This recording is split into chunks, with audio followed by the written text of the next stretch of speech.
ଏବେ ଚିତ୍ରକୋଳା ବ୍ରିଜ୍ ଉପରେ ଅଛି ଜଣେ ଗୋଟେ ୱାଗନର ଗାଡ଼ି ଭାଇ ଜଣକୁ ବାଡ଼ି ଦେଇ ପଳେଇଛି। ଆପଣ ଦେଖିପାରୁଥିବେ ଆପାଚି ଗାଡ଼ି ଅଛି, ସେ ସେପଟକୁ ଯାଇଛି ବାଡ଼େଇକି ଆମର ସେପଟ ଗାଁ ଆଡ଼କୁ ପଳେଇଛି।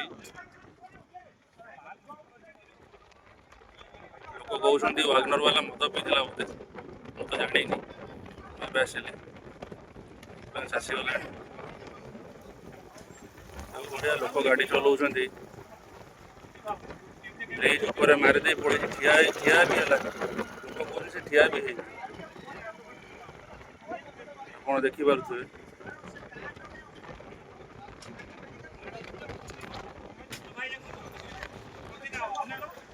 କୋଉ ଭଳିଆ ସେ ମାଡ଼ କରିଛି, ଆପଣ ଦେଖିପାରୁଥିବେ।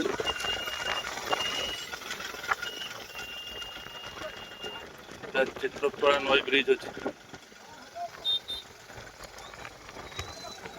ଯାହା ହଉ ଲୋକମାନେ ସାଙ୍ଗେ ସାଙ୍ଗେ ଆମ୍ବୁଲାନ୍ସକୁ ଡାକି ଦେଇଛନ୍ତି, ଆମ୍ବୁଲାନ୍ସ ଆସି ପହଞ୍ଚି ଯାଇଛି। ଆପଣ ଦେଖିପାରୁଥିବେ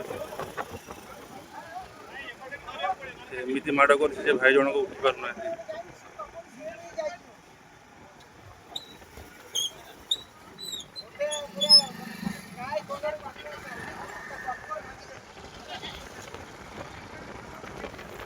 ଚିତ୍ରକୋଳା ନଈ ଅଛି, ଆପଣ ଦେଖନ୍ତୁ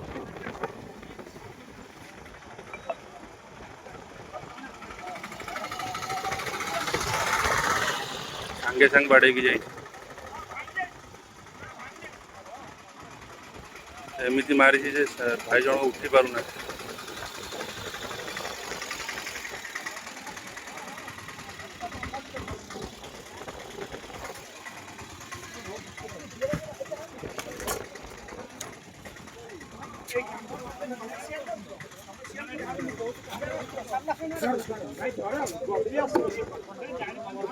ଛୁଆଙ୍କୁ ମାରି ପକେଇଥାନ୍ତା।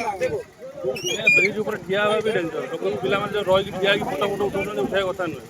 କିଏ କେତେବେଳେ କୋଉ ଭଳି ଆସୁଥିବ, ମାରିଦେଇ ପଳେଇବ, ତାର ଗ୍ୟାରେଣ୍ଟି ଅଛି?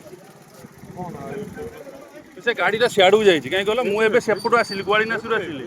ହଁ, ମୁଁ ଗୁଆଳିନାସିରୁ ଆସିଲି, ସେମିତି କୋଉ କଲର ଗାଡ଼ି ଯାଇନି ସିଆଡ଼କୁ, ସେଇ ଆଡ଼କୁ ପଳେଇଛି ଆଉ। ପିସିଆରକୁ ଫୋନ୍ କରିନାହାନ୍ତି?